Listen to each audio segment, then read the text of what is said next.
Bonjour à tous et bienvenue dans ce nouvel épisode.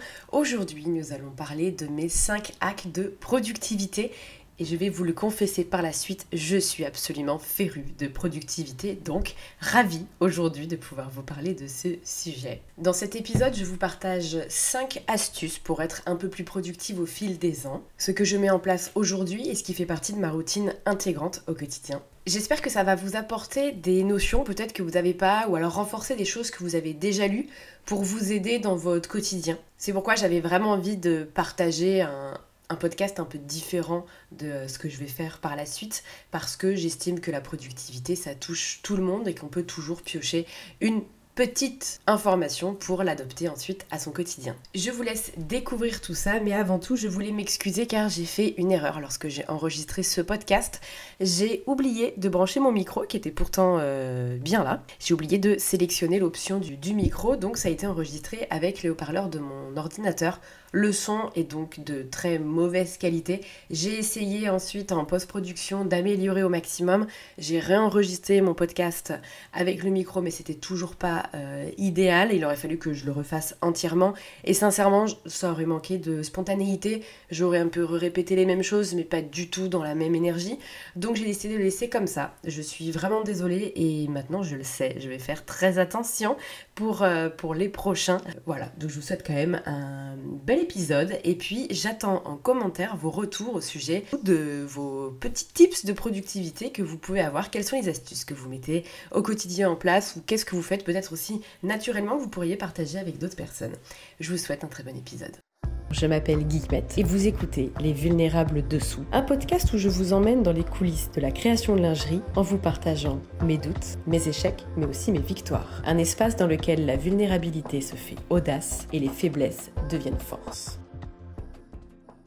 Quelles sont mes astuces, quels sont mes hacks pour être plus productive au quotidien? Alors là, on entame un sujet dont j'ai vraiment envie de parler et dont je pourrais parler, je pense, pendant des heures. Parce que si vous ne me connaissez pas, sachez que je suis férue d'organisation et de productivité. J'aime quand tout est bien rangé dans une boîte avec une jolie étiquette et que je peux trouver exactement à l'instant où je veux quelque chose parce que tout est bien indiqué. Ça, c'est pour mon côté très organisationnel. Et pour le côté productif, eh bien, j'adore la productivité, tout ce qui touche de près ou de loin à la productivité qui peut me permettre en fait d'aller avec le chemin le plus court et le plus optimal d'un point A à un point B.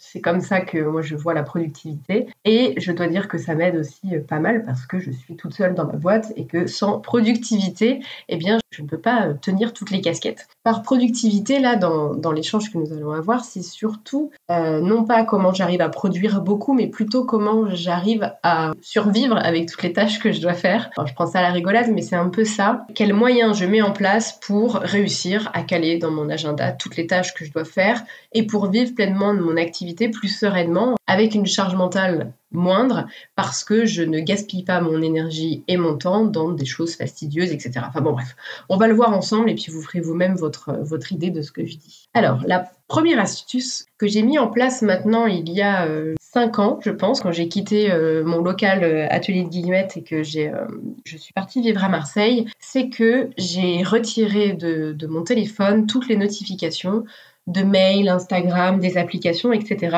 pour ne laisser uniquement que les notifications de messages, donc messages WhatsApp, éventuellement Messenger, même si maintenant j'utilise moins, mais vous voyez un peu tout ce qui est pour me joindre en direct. Ça veut dire qu'Instagram, si vous m'envoyez un message en MP, je ne le reçois plus du tout.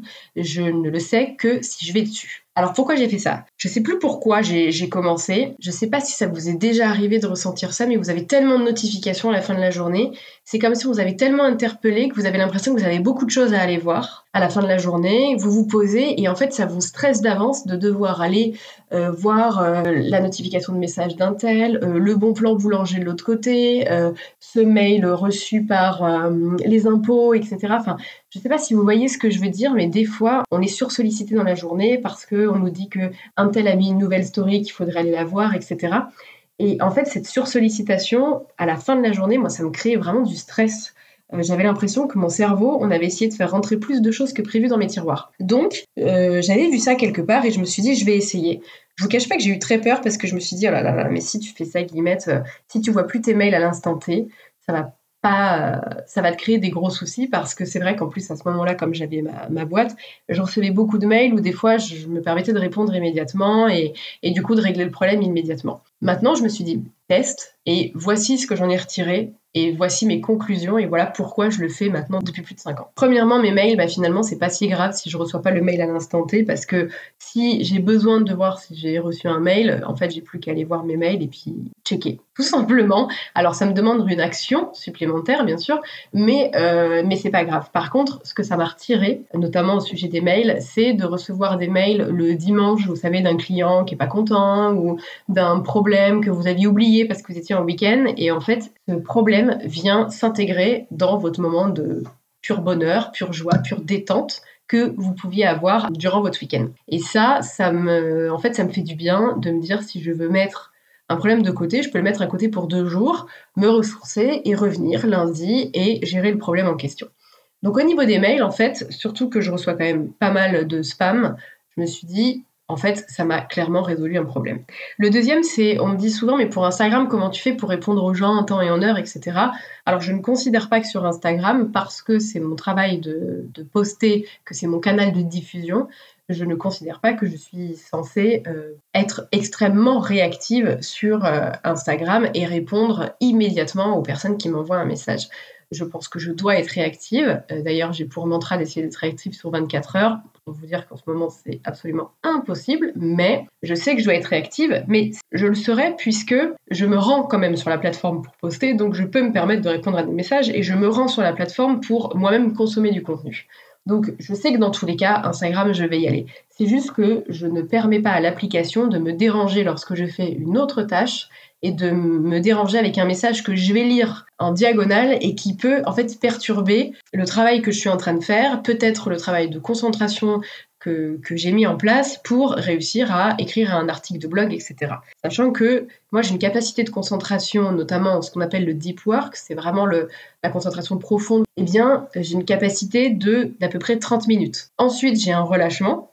Et ensuite, je peux me reconcentrer 30 minutes si j'ai pris une petite pause de 10 minutes. Donc, si pendant ces 30 minutes, j'ai une notification Facebook, une notification YouTube, une notification Instagram, un mail ou un message, en fait, ma capacité de concentration va être très compliquée. Surtout que j'avais appris justement, je crois à cette même époque, lorsque vous êtes très concentré, par exemple, admettons je commence à me concentrer, ça fait 15 minutes, donc je suis vraiment au pic du moment où je suis le plus concentré. Si jamais je suis déconcentrée à ce moment-là, je vais mettre pour retrouver ces mêmes états environ 23 minutes. C'est-à-dire quasiment le temps complet d'une concentration optimale pour moi à retrouver ce même état. Et ça, c'est des études qui ont été menées et si je dis pas de bêtises, il me semble bien, si je dis pas de bêtises, il me semble bien que c'est 23 minutes et ce chiffre m'avait interloqué parce que vous imaginez 23 minutes, c'est absolument énorme. Donc, je me suis dit, lorsque tu fais du deep work, tu ne dois pas laisser quoi que ce soit te déranger, à l'exception des urgences. Et ça, on y reviendra un peu plus tard. C'est pourquoi j'ai décidé de supprimer absolument toutes les notifications. Mais comme je vous dis tout, c'est que quand j'installe une nouvelle application, je fais en sorte de ne recevoir 0 notification, mais des fois, même en faisant ça, ça renvoie quand même des notifications par moment. Je ne veux pas, en fait, qu'il y ait une quelconque notification qui vienne interférer des moments qui sont de qualité pour moi ou des moments où je suis en train de travailler, etc. Je veux plus qu'elle vienne à moi, je veux que ce soit moi qui vienne à elle. C'est pourquoi j'ouvre ma boîte mail maintenant, alors je vous en reparlerai aussi, mais j'ouvre ma boîte mail 1 à 2 fois dans la journée. Je vais sur Instagram au moins 1 fois dans la journée et puis j'essaie de répondre à mes messages au fur et à mesure lorsque c'est pertinent, que j'ai le temps de le faire. Et les seuls messages que je reçois, ça va être donc ma famille, mes amis, enfin tout type de messages. Et encore là, deuxième hack, c'est que je mets tout le temps mon téléphone en ne pas déranger dès que je me mets à travailler. Et le fait de le mettre en ne pas déranger, qui est une fonction qui est maintenant disponible sur n'importe quel téléphone, il me semble, vous pouvez même choisir quel type de données peuvent rentrer et lesquels sont bloqués. Ça me permet, moi, de bloquer tous les messages de ma famille qui sont en général pas des messages très importants, mais de laisser l'opportunité à tous mes favoris de m'appeler. Et dans mes favoris, il y a ma famille, mon conjoint, donc si jamais ils ont vraiment un problème, ils peuvent m'appeler à ce moment-là et mon téléphone va sonner. En revanche, si par exemple j'ai un fournisseur qui m'appelle à ce moment-là, je ne vais pas recevoir l'appel. Alors des fois je le retire si je sais que j'ai un appel important qui va arriver, mais en réalité je peux toujours rappeler plus tard. Et pour ce qui est des messages, ça me permet de tout bloquer et de ne pas être parasitée. Par ailleurs, ça m'arrive plein de fois d'allumer mon téléphone au bout de 2 heures où j'ai travaillé, de me rendre compte que j'ai 5-6 messages de personnes différentes ou de conversations groupées et qu'en fait, ça m'aurait complètement dérangée. Donc, je suis très contente de ne pas les avoir traités avant, de ne pas avoir été dérangée et puis aussi de pouvoir les traiter une fois que j'ai le temps. En fait, ce que je ne veux plus, c'est que mon téléphone vienne manger mon temps qui est censé être destiné à autre chose. Parce que je ne veux pas que ce soit lui qui ait le contrôle sur le temps que je vis.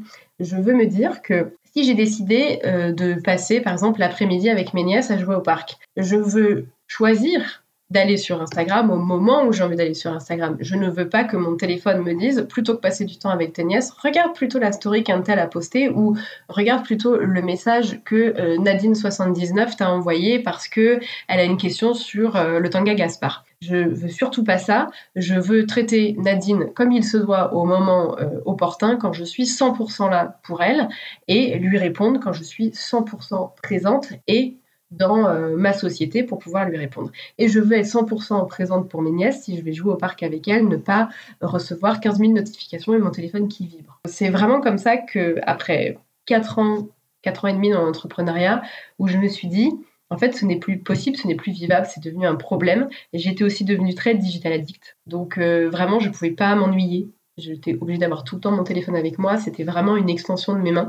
Et le fait d'avoir coupé avec ma boîte, d'être partie faire du woofing pendant 2 mois, et donc d'avoir plutôt fait des potagers toute la journée, parce qu'en général, c'est quand même chez des agriculteurs, ça m'a fait énormément de bien de plus être connectée. Et c'est là où j'ai pris toutes ces décisions.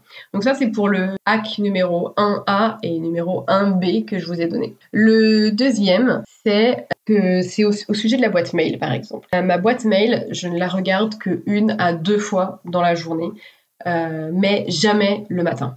Ça, c'est un impondérable. C'est que, en gros, l'idée, c'est de ne jamais commencer sa journée par quelque chose de chronophage. Et souvent, quand on se met devant son poste de travail, on n'a pas envie de travailler immédiatement, donc on va ouvrir un peu la boîte mail et puis on va lire un peu les mails qu'on a reçus. Le seul problème, c'est qu'en faisant ça, on commence à se perdre et on se rend compte que ça fait 45 minutes qu'on est en train de répondre à des mails, lire des newsletters, regarder les promotions qu'on nous a envoyées, donc aller sur le site en question pour regarder les articles, etc. Ça fait 45 minutes qu'on n'a toujours pas travaillé.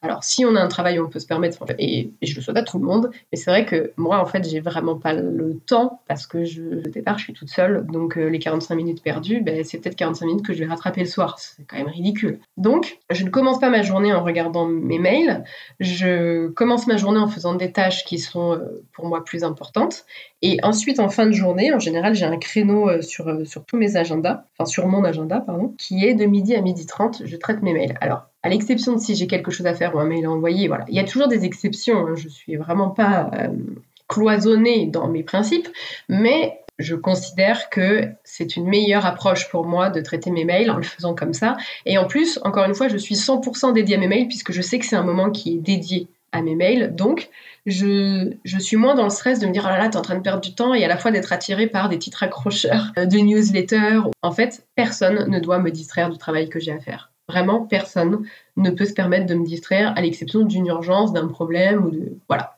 Mais sinon, si tout va bien, personne ne peut me distraire. C'est vraiment on va dire mon mantra. Je l'avais jamais verbalisé comme ça, mais là, clairement, pour moi, il prend vraiment tout son sens. Et forcément, ça rejoint un peu ce que je vous disais juste avant. J'ai décidé d'avoir un temps où je devais travailler. Il n'y a rien qui doit m'empêcher de faire ça. Et des fois, regarder mes mails, en fait, c'est trop chronophage. En plus, on commence à répondre à des mails de clients, à des mails de fournisseurs, à des mails de partenariats, etc. Et puis, en fait, ça nous prend plus de temps que prévu. On n'est pas du tout efficace et on se rend compte qu'il est 10h, on n'a toujours pas commencé à travailler. Donc, en fait, ça nous met aussi dans une énergie où on est un peu des limaces. Enfin, moi, pour ma part, hein, pour le coup. Donc, du coup, je préfère agir autrement et être fière de moi d'avoir travaillé le matin, d'avoir produit plein de choses et d'avoir avancé sur mes tâches et ensuite me libérer du temps pour répondre. Et donc, je suis dans une autre optique aussi lorsque je réponds à mes mails. Le troisième hack que j'ai pour être plus productive, ça rejoint un peu ce que je vous disais juste avant. J'avais hésité à le mettre un peu en numéro 2, mais en fait, il n'y a pas de hiérarchie dans les hacks que je vais vous donner. C'est que je ne regarde pas mon téléphone dans les 30 minutes où je me suis réveillée. Alors pour beaucoup, ça va sembler vraiment très bête et je comprends, mais comme je vous l'ai dit, j'étais digital addict pendant un moment. J'avais lu quelque chose comme quoi il fallait pas regarder son téléphone dans les 30 premières minutes, ne serait-ce que pour les yeux. Et en fait, en étant digital addict, je me suis rendu compte que j'ai perdu de la vue ces dernières années. Ça fait à peu près, je pense à peu près 5-6 ans. J'ai été à fond sur mon téléphone et je me suis rendu compte que mon téléphone, je le mettais de plus en plus près, que je voyais de moins en moins loin, que vraiment j'avais perdu de la vue. Sachez que je viens d'une famille où tout le monde a des problèmes de vue, à l'exception de ma personne.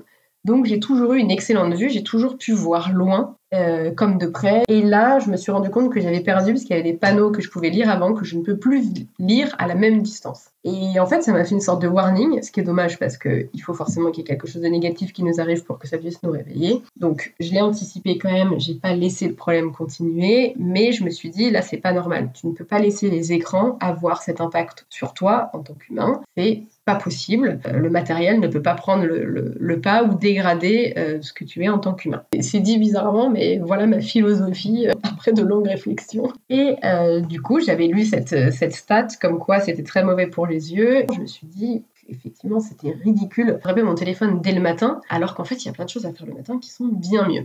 À ce moment-là, en plus, j'avais commencé les fameuses morning routines de Miracle Morning que beaucoup déplorent aujourd'hui, mais du moins qui me convenaient à moi, de me lever un peu plus tôt que ce que je devais pour aller au travail et de lire, de faire de l'écriture, de la méditation, du sport. Alors moi, pour le coup, je faisais du sport et je lisais. Et ça me faisait énormément de bien de faire ça le matin parce que comme je ne suis pas du tout quelqu'un du soir, j'ai tendance à me coucher tôt. Et si j'ouvre un livre, au bout d'une page, je m'endors, donc j'avançais absolument pas dans mes livres. Là, c'était l'occasion d'avancer et puis de commencer la journée un peu plus sereinement. Depuis, j'avais un peu arrêté cette morning routine et j'ai pris la décision d'arrêter de le regarder pendant 30 minutes, c'est-à-dire que quand mon réveil sonne, si j'en mets un, je n'allume pas mon téléphone avant au moins 30 minutes. Et il y a des fois, je me rends compte que je suis happée, je me dis « Ah, il faudrait que je note ceci, ou il faudrait que je fasse ceci, ou il faudrait que j'envoie tel message. » Et je regarde l'heure et je me dis « Non, mais en fait, ça fait 15 minutes que tu es réveillée. Tranquille, Guillemette. Tu te fais ton café, ton thé, tu avales quelque chose, tu fais ton yoga, tu lis un petit peu. Et une fois que c'est plié, là, tu pourras t'en occuper. Et si tu l'as pas fait, c'est pas grave. Tu auras un autre moment pour le faire, mais en tout cas, c'est pas ce matin au réveil qu'il faut le faire, parce que là, c'est un moment aussi pour toi et où tu dois être déconnecté. Je rejoins ce que je disais précédemment, de ne pas être sur une tâche qui est chronophage. Souvent, quand on regarde Instagram le matin, par exemple, juste pour le plaisir, en fait, on est happé et on ne se rend pas compte que le temps est passé. Et après, on se dépêche, on est en retard. Bon, moi, j'ai pas d'horaire de travail précis, donc c'est pas grave. Mais je le vois aussi beaucoup sur mon conjoint qui, le matin, a tendance à regarder un peu son flux short sur YouTube, à regarder, comme il est agent immobilier, des annonces sur Le Bon Coin. Puis en fait, moi, je pars pour le travail, il est 8h30. Et lui, il est toujours dans le lit en train de regarder des choses. Et des fois même, il est en train de travailler parce qu'il envoie des messages ou répond à des mails à des clients. Mais il est encore dans le lit et il se met déjà dans le travail avant même d'avoir pris un moment pour lui. Et ensuite, ça le stresse parce qu'il me dit « Oh là là, il est 8h45, j'ai tel client qui me demande ci, qui me demande ça, etc. Oh là là, mais j'ai pas de répit pour moi. » Mais en fait, tu ne te l'es pas octroyé non plus. Donc, pour moi, l'idée le matin, c'est de ne pas faire de tâches chronophages. C'est jusqu'à ce que je sois peut-être dans les transports ou que je sois en milieu de matinée à un moment donné où je fais une pause, je ne regarde pas les réseaux sociaux et je regarde peu mon téléphone. Donc je l'allume 30 minutes après m'être réveillée. Si c'est plus longtemps, c'est plus longtemps. Il y a des fois, je l'allume quand je suis dans les transports. Et dans tous les cas, les réseaux sociaux, je les regarde bien plus tard. Alors, hack numéro 4, je fais du batching, c'est-à-dire que j'essaye de faire au maximum toutes les mêmes tâches en même temps. Par exemple, pour la Minute Guillemette, maintenant, vous le verrez d'ailleurs, vous verrez que je suis souvent habillée pareil. Avant, je faisais attention justement à pas être habillée pareil, etc. Maintenant, j'en ai un peu plus rien à faire. Je trouve que le contenu est bien plus intéressant que ce que vous voyez sur votre écran. Je vais en tourner 10 et ce qui me permet par la suite de gagner du temps. Je m'en suis vraiment rendu compte parce que je traque mon temps avec une application qui s'appelle Toggle. Je m'aperçois donc que lorsque je monte mes minutes guillemettes, c'est beaucoup plus simple et beaucoup plus rapide pour moi. Toute la mise en couleur de mes vidéos, étant donné que c'est la même vidéo que je vais couper, je gagne énormément de temps. Aussi pour faire mes titres, puisqu'en fait, c'est le principe de plus vous faites la même chose plusieurs fois, plus forcément vous gagnez du temps aussi. Donc, j'essaye de faire un peu toutes mes tâches en même temps. Par exemple, faire les gradations de tes patrons. Pendant 3 jours, tu vas faire tous tes livrets et je fais comme ça les mêmes choses. Ça me permet en fait d'être beaucoup plus productive sur les tâches que je fais parce que je suis vraiment centrée sur un seul sujet. Alors que si j'étais en train de faire un livret le matin et puis en fait l'après-midi je m'arrête pour faire de la création de contenu, je reprends le livret le lendemain, etc.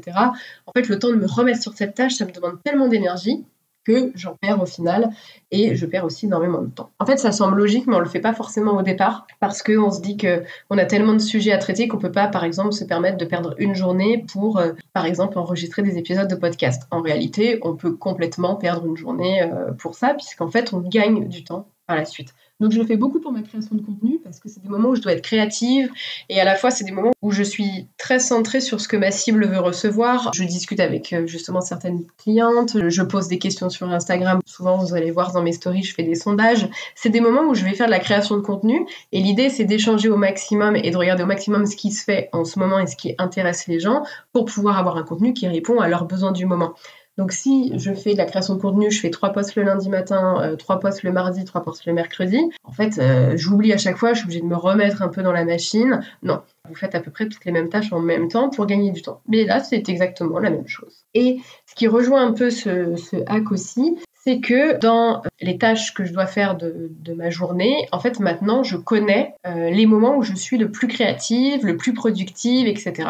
En gros, c'est ce qu'on appelle le chronotype. Vous pouvez regarder sur Internet, il y a beaucoup de choses là-dessus. Je crois que c'est le loup, l'ours, le dauphin, et puis je sais plus quoi. En fait, ça vous permet de savoir si vous êtes plutôt du matin, plutôt du soir, plutôt de la journée, un peu standard qu'on connaît aujourd'hui dans notre ère industrielle, et puis plutôt de la nuit. Allez voir, faites le test, et puis vous vous rendrez compte un peu, c'est intéressant de savoir ce que l'on est. C'est intéressant si on sait qu'on peut l'adapter au travail que l'on fait, surtout.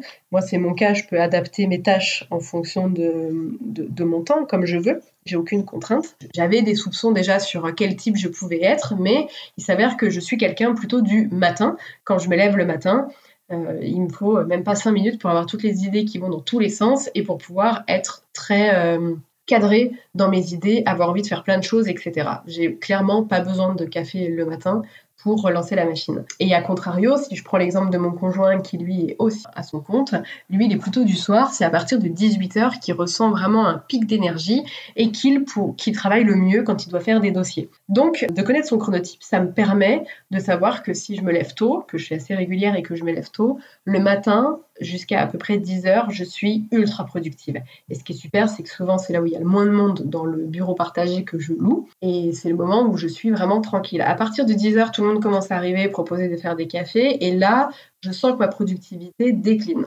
L'après-midi, clairement, pour moi, c'est un moment qui est très, très difficile pour être productive.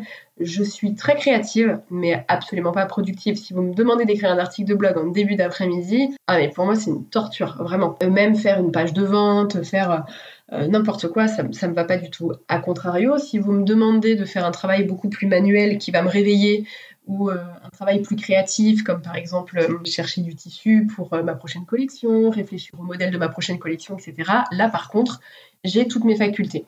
Donc en fait, le matin, je suis vraiment plus dans de l'analytique, je suis plus dans une vraie concentration, plus mateuse, on va dire. Et l'après-midi, je suis beaucoup plus créative, donc tout ce qui va me demander beaucoup moins de réflexion, tout ce qui doit être facile pour mon cerveau, en fait. Je lis un livre en ce moment qui s'appelle Pourquoi nous dormons, qui est vraiment super, et je vous mettrai les notes dans la description de l'épisode. C'est un livre où on nous explique pourquoi il y a des personnes qui sont plus du matin et d'autres du soir, et pourquoi notre ère aujourd'hui post-industrielle, finalement, n'est pas en accord avec nos chronotypes. En réalité, à l'époque, étant donné que quand on dort, on a quand même une certaine partie de nous qui est absolument inerte et qu'on ne peut absolument rien contre un prédateur, il était préférable, et ça se faisait très naturellement, d'avoir des personnes qui veillaient plus tard le soir et des personnes qui se réveillaient plus tôt le matin pour avoir un temps où tout le groupe, toute la communauté était inerte, beaucoup plus réduit. Avec l'ère industrielle, on a perdu ça, enfin, du moins chez certaines personnes.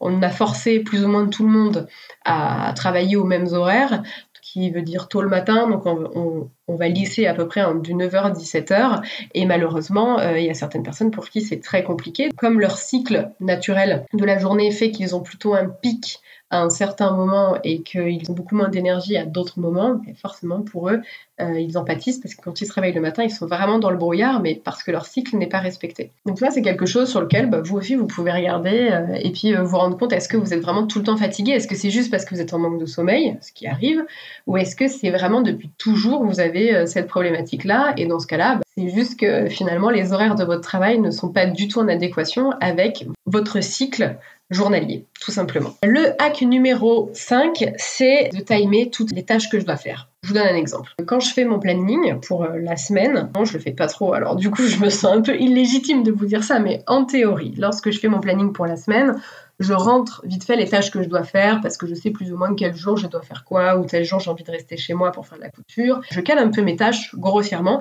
et l'idée c'est de me dire, là tu dois écrire un article de blog par exemple, tu as entre 10h et 11h pour le faire et pas une minute de plus. Alors, c'est faux parce que dans l'idée, je sais que je me laisse toujours un peu de marge.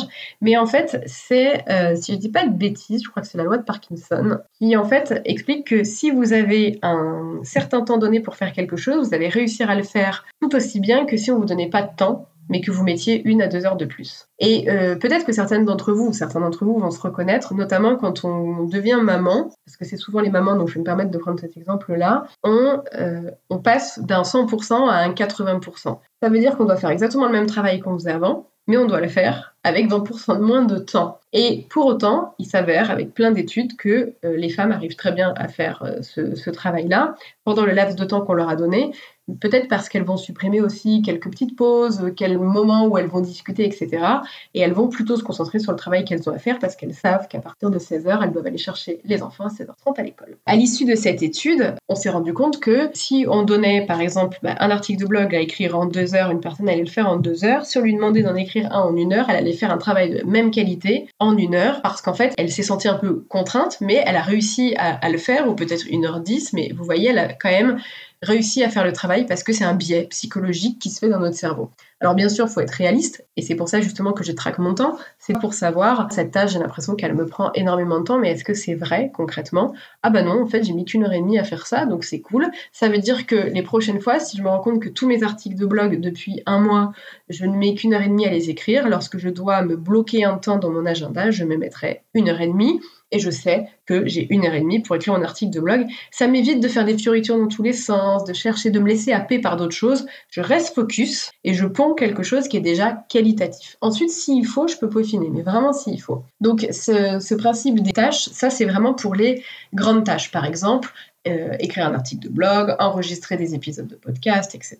Ensuite, j'ai une méthode pour tout ce qui est les toutes petites tâches. C'est ce qu'on appelle la règle des moins de 2 minutes. C'est-à-dire que si une tâche me semble réalisable en moins de 2 minutes, dans ce cas-là, je la fais maintenant. Pourquoi? Parce que par exemple, si je pense qu'il faut que j'envoie un message à ma sœur pour lui rappeler que c'est l'anniversaire d'un ami en commun, je vais toute la journée y penser, et puis finalement, je le fais jamais. Alors maintenant, quand je me dis « Ah, il faut que j'envoie un message à ma sœur », je me dis « Attends, est-ce que finalement, ça ne prend pas moins de 2 minutes ?» Si, je prends mon téléphone, je le fais et j'ai vidé ça de mon cerveau. Et si vous saviez comme cette règle toute bête peut nous rendre service en termes de charge mentale, c'est incroyable. C'est exactement la même chose que lorsque vous pensez à quelqu'un pour son anniversaire, que vous ne le faites pas parce que vous dites « Ah, je le ferai plus tard ». Et que finalement, vous oubliez 2 jours plus tard, vous dites « Ah, je suis désolée, j'y ai pensé toute la journée, mais par contre, je ne l'ai pas fait ». Ça illustre parfaitement ce que c'est que ne pas faire la règle des 2 minutes. Essayez de temps en temps, il faut juste avoir le réflexe et c'est le plus dur, je trouve. Et on se rend compte que finalement, des tâches qui nous semblent des fois mais des montagnes se font très simplement et qu'on l'a vidé de notre cerveau. Et maintenant, on peut s'attaquer à des tâches un peu plus grosses. Voilà, vous connaissez maintenant mes 5 hacks pour être plus productive. J'espère que ça vous a plu. N'hésitez pas si vous en avez d'autres. En réalité, j'en ai encore plusieurs, mais c'est vraiment les plus grosses. Et puis, j'ai pas envie de m'attarder de faire un épisode d'1 heure. Je vous remercie pour votre écoute. J'espère que ça vous a plu. Et puis, n'hésitez pas si vous avez des sujets sur lesquels vous posez des questions. N'hésitez surtout pas. Et puis, dites-moi aussi quels sont vos petits tips en productivité, parce que je prends tout. Je lis beaucoup de livres sur le sujet, j'adore ça. Donc, si vous avez quelques hacks que je n'ai lus nulle part ou vous voulez échanger et partager avec d'autres, c'est vraiment avec plaisir. Je vous souhaite un très bon dimanche et une très bonne fin de week-end et on se retrouve dimanche prochain.